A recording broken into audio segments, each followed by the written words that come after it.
Section क्यों इतना important हो जाता है एलईडी टीवी में। तो एलईडी टीवी में अगर हम वोल्टेज रेगुलेटर सेक्शन की बात करते हैं तो 5 वोल्ट जो हमारा सेक्शन होता है यहाँ दिल्ली में है, तो या फिर आप दिल्ली से बाहर भी हैं तो यहाँ पे आके आप हमारा इंस्टीट्यूट का विजिट कर सकते हैं। जो हमारा लोकेशन है वो नई दिल्ली। कुछ ब्रांडेड बोर्ड में ये साउंड सेक्शन को भी जाता है। जी हाँ, साउंड आईसी को भी जाता है।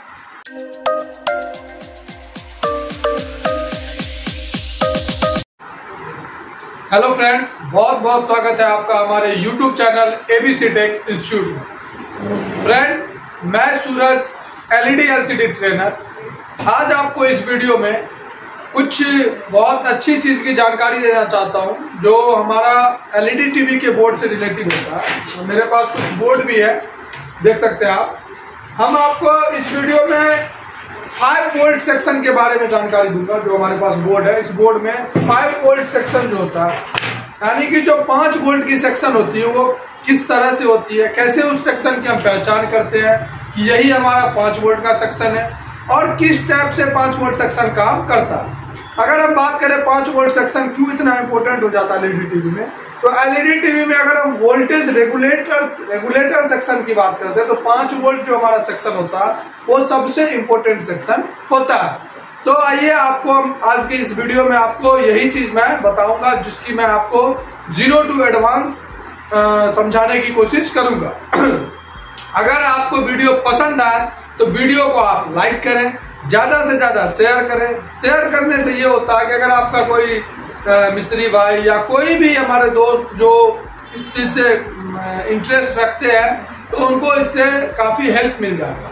और अगर आपको किसी भी तरह का टेक्निकल कोर्स करना हो तो जैसे हमारे यहाँ टेक्निकल कोर्स में laptop, desktop, printer, LED LCD TV, CCTV camera, RO, AC PCB, AC mechanical, RO, फिर हमारे यहाँ जो है वो ई रिक्शा, ई बाइक, होम इन्वर्टर, सभी तरह का टेक्निकल कोर्स करवाया जाता है। अगर आप किसी भी कोर्स में इंटरेस्टेड हैं या आप इस फील्ड में आना चाहते हैं तो आप स्क्रीन पर दिए गए नंबर पे तुरंत कॉल करके कोर्स के रिलेटिव हर एक तरह का जानकारी ले सकते हैं। जैसे कि क्या फी है, कितना टाइम है, कितना टाइम लगता है कोर्स का, क्या इसका ड्यूरेशन है। उसके बाद से यहाँ पे हमारे यहाँ पीजी का व्यवस्था भी है, हमारे यहाँ रहने का व्यवस्था करवाया जाता है। हर एक चीज का आपको इंफॉर्मेशन जो है वो स्क्रीन पर दिए गए नंबर पे मिल जाएगा। अगर आप यहाँ दिल्ली में हैं तो या फिर आप दिल्ली से बाहर भी हैं तो यहाँ पे आके आप हमारा इंस्टीट्यूट का विजिट कर सकते हैं। जो हमारा लोकेशन है वो नई दिल्ली उत्तम नगर ईस्ट मेट्रो पे है। तो आप यहाँ पे आके यहाँ पे डेमो क्लास भी ले सकते हैं, हमारा क्लास भी विजिट कर सकते हैं। चलिए हम वीडियो को स्टार्ट करते हैं और आपको हम नॉलेज देने की कोशिश करेंगे। तो वीडियो को आप पूरा देखिएगा, वीडियो को स्किप बिल्कुल नहीं करिएगा, ठीक है फ्रेंड। तो आइए हम स्टार्ट करते हैं, हम अपने व्हाइट बोर्ड पे चलते हैं और आपको समझाने की कोशिश करते हैं। जैसे कि हम आपको बताया कि 5 वोल्ट सेक्शन, तो हमने यहाँ पे हेडिंग भी डाल दिया 5 वोल्ट सेक्शन। अब 5 वोल्ट सेक्शन जो बनता है उससे पहले जो यानी कि 5 वोल्ट जो हमारा रेगुलेट होता है उससे पहले हमारा जो सेक्शन होता है वो 12 वोल्ट का सेक्शन होता है। जो 12 वोल्ट हमारे अपग्रेड कनेक्टर पे आपको देखने को मिलता है। अब अपग्रेड कनेक्टर जो होता है उसमें एक पॉजिटिव एक नेगेटिव, जहाँ पे एक पे 12 वोल्ट और एक हमारा ग्राउंड का पिन होता है, ये तो पता है। अपग्रेड कनेक्टर जो होता है वो हर एक तरह के एलईडी बोर्ड में होता है। जो 2 पिन का आपको अपग्रेड कनेक्टर मिलेगा, ये अपग्रेड कनेक्टर आपको हर एक टीवी के बोर्ड में मिलेगा। वो चाहे ब्रांड टीवी हो या नॉन ब्रांड टीवी हो, स्मार्ट टीवी हो, नॉन स्मार्ट टीवी हो, एंड्रॉइड टीवी हो, गूगल टीवी हो, जो भी टीवी हो, आपको ये 2 पिन का जो कनेक्टर है वो मिलेगा ही मिलेगा, जिसको अपग्रेड कनेक्टर के नाम से जाना जाता है। ठीक है। अब इस अपग्रेड कनेक्टर पे जो 12 वोल्ट की सप्लाई आती है वो जो हमारा एसएमपीएस ट्रांसफार्मर लगा होता है, जो हमारा ये एसएमपीएस ट्रांसफार्मर होता है जहाँ पे हमारा एसटीआर सेक्शन बनता है, एसटीआर सेक्शन से 12 वोल्ट आउटपुट होता है। अब जिसके सेकेंडरी साइड से, इस ट्रांसफार्मर के सेकेंडरी साइड से 12 वोल्ट जो आउट होता है, इसके आगे एक शॉर्ट की डायोड लगा रहता है और इस शॉर्ट की डायोड के आगे एक कैपेसिटर लगा रहता है जो 16 वोल्ट का कैपेसिटर लगा होता है। ये 16 वोल्ट का कैपेसिटर लगा होता है 470 यूएम का। इसी पॉजिटिव से सप्लाई आता है, यहाँ पे 12 वोल्ट सप्लाई बनता है और ये 12 वोल्ट हमारे अपग्रेड कनेक्टर को आ जाता है।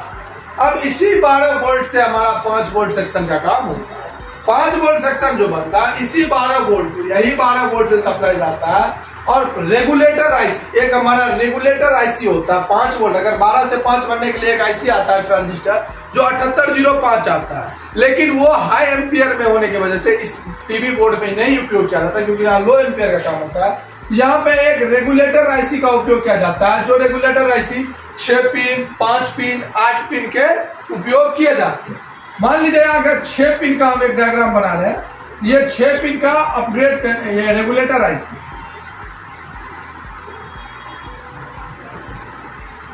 रेगुलेटर आईसी, ये रेगुलेटर आईसी जो काम कर रहा है वो किस तरीके से, यहां से हमारा 12 वोल्ट की सप्लाई जो आ रहा है, ये सप्लाई हमारे इस पिन पे जाता है। यानी कि मान लीजिए 1 नंबर पिन है, 1 नंबर पिन पे सप्लाई आता है। और इस सप्लाई को आईसी को ये VCC के रूप में मिल जाता है, जो 12 वोल्ट का सप्लाई मिल जाता है। अब आईसी को जब VCC की सप्लाई मिल जाती है, तो आईसी को VCC मिलने के बाद एक ग्राउंड की सप्लाई की जरूरत होती है। तो एक पिन इसका जो होता है, मान लीजिए ये पिन इसका ग्राउंड की सप्लाई दे देता है, एक पिन इसका MC हो जाता है, जो नोट कनेक्टेड के रूप में जाना जाता है, या फिर 2 पिन ग्राउंड के साथ जोड़ दिया जाता है, आगे की ओर आउटपुट सेफ्टी के लिए जोड़ दिया जाता है। ठीक है, एक इनपुट ग्राउंड, एक आउटपुट ग्राउंड के लिए भी जोड़ दिया जाता है, या तो MC या ग्राउंड। उसके बाद जो 2 नंबर का पिन होता है, ये 2 नंबर का पिन, ये 3 हो गया, ये 4, ये 5, ये 6, ये जो 3 नंबर का पिन होता है, तो ग्राउंड हो गया। 2 नंबर के पिन पे इसी 12 वोल्ट के सप्लाई से 2 रजिस्टर लगाकर यहां से इनेबल वोल्टेज दिया जाता है। कौन सा?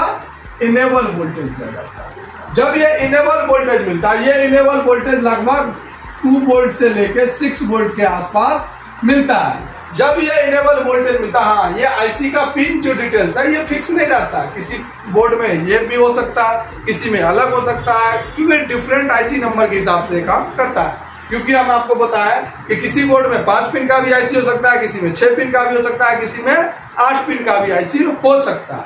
ठीक है, तो जब इनेबल वोल्टेज मिल जाता है आईसी को, तो आईसी अपना काम करना स्टार्ट करती है। अब ये काम जो करती है आउटपुट के लिए काम करती है।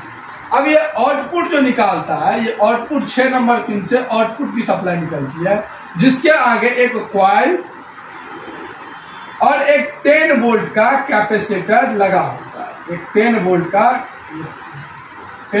का कैपेसिटर 470 UF में लगा होता है। यहां से हमारा सर्किट जो आउट होता है, तो यहाँ पे हमें 5 वोल्ट देखने को मिल जाता है। यहाँ से 5 वोल्ट आउटपुट होता है। लेकिन इस 5 वोल्ट को कंटिन्यू रेगुलेट करने के लिए एक फीडबैक की जरूरत होती है।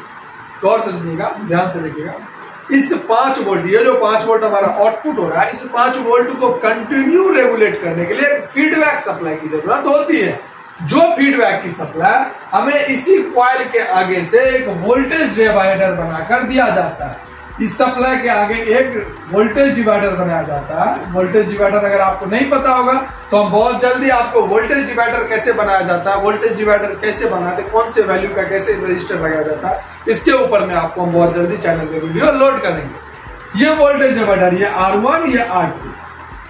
अब यहां से हमारा सप्लाई आ जाता है जो फीडबैक के लिए आ जाता है। ये सप्लाई हमारा फीडबैक सप्लाई हो जाता है, तो हमारा 5 वोल्ट कंटिन्यू रेगुलेट होना स्टार्ट हो जाता है।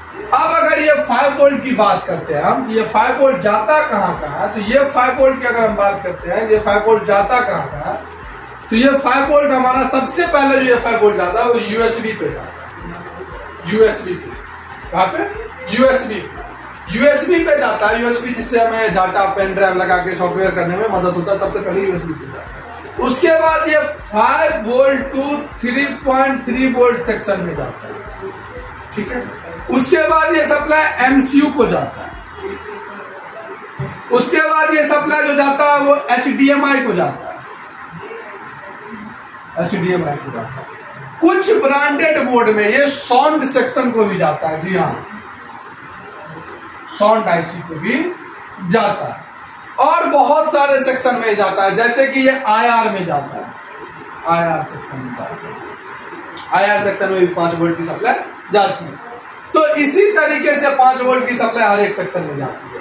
अब एक और सेक्शन में ये जाती है जो बहुत महत्वपूर्ण सेक्शन होता है, LVDS सेक्शन में जाती है। LVDS सेक्शन में ये जाती है, जो LVDS सेक्शन पैनल के ऊपर पैनल वोल्टेज ये पैनल वोल्टेज के हिसाब से जाएगा। अगर आपका पैनल जो है वो अगर 5 वोल्ट से चलने वाला, इस एलवीडीएस पे 5 वोल्ट का ही सप्लाई आएगा जो इसी आईसी से आएगा। अगर वो 12 वोल्ट से चलने वाला है तो सीधा अपग्रेड कनेक्टर से 12 वोल्ट जाएगा। कैसे जाता है तो उस पे भी हम आपको एलवीडीएस सेक्शन पे एक संपूर्ण वीडियो बना के देंगे, जिसमें आपको हम जीरो टू एडवांस समझाने की कोशिश करेंगे। तो ये छोटा सा सर्किट है जो आपको 5 वोल्ट की सर्किट बना के देता है। अब ये 5 वोल्ट अगर बोर्ड में नहीं बनता, आपके पास आईसी नहीं है, मान लीजिए आईसी खराब हो गया, आपके पास आईसी नहीं है, तो कैसे इसको हम बाईपास करते हैं उसके ऊपर भी एक वीडियो देंगे। और अगर आपको ज्यादा इसके डीपली जाना है तो आप हमारे यहाँ कोर्स कर सकते हैं, जिसमें आपको पूर्ण जानकारी दी जाती है। वीडियो छोटा सा वीडियो आपके लिए, अगर वीडियो पसंद आए तो वीडियो को लाइक करें, कॉमेंट करें और शेयर करें। ठीक है फ्रेंड, तो आज की वीडियो यही खत्म है। Thank you.